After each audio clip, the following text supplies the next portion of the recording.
Hey guys, this is Alex703 Rockstar, and surprisingly, I am not doing a hip hop review out of the UK, as has become the norm for me recently. But in fact, I am doing an album from the US from a rock band. This is going to be a review of Cage the Elephants. Thank you, happy birthday. This was requested to me by a user whose name I cannot remember, and I really suck at that. They actually, for once, have a slipcover that manages to do something cool. That's pretty dope. I don't normally like slipcovers. I keep them in a separate pile from my CDs. Try to forget about them. They collect dust, as you can see over here. Slipcovers there collecting dust. But anyway, this album is Cage the Elephant's second album, and it's produced by Joyce, who produced their first album. He is not a very well-known producer, other than these two albums. They met the band in Nashville, Tennessee. They're from Kentucky. Let's go. So this album is definitely noisier than their first album.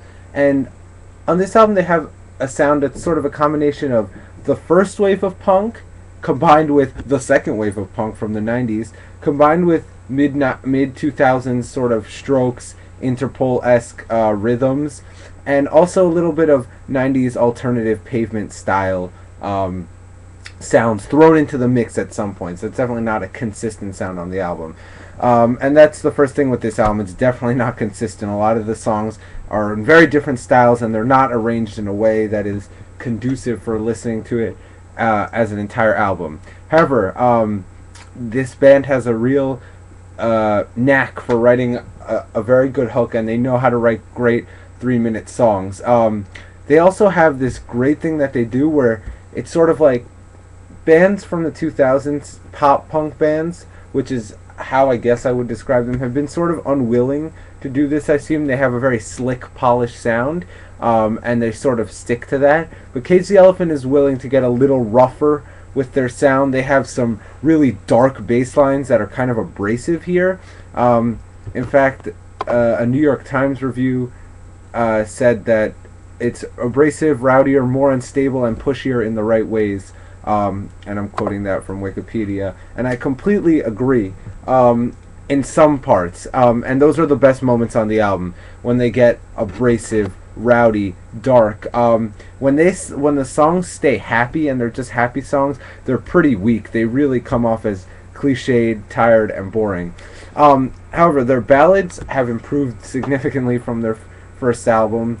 They're still not great. The lyrics are a little cheesy, and we do have some moments of lyrical whackness right here.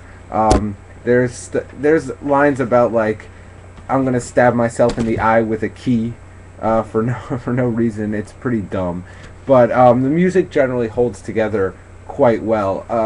Unfortunately, this album gives you a lot of promise at the beginning and sort of falls apart a little, because the first 3 songs are really the best. You have Always Something, Aberdeen, which is one of the singles off this album, and then Indie Kids, which is the best song on this album. Then you have this sort of, I wouldn't call it a power ballad, but it starts off slow and then gets very big and loud, and Shake Me Down. Really don't like that song at all. And then the second half of the album, it's almost like they're like, all right, we got some good songs, but then they didn't know where to go from there, so they wrote a little bit of filler. And that's the problem with this album. It's just huge inconsistencies. Some songs are really great on here, and some songs are really pretty awful.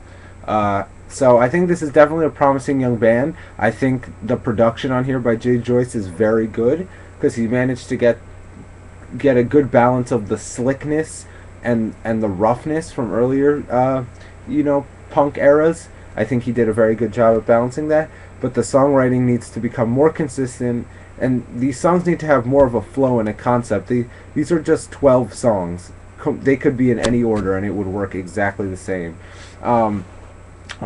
or even better than this order. It seems like they did not give a lot of thought to the order of the songs.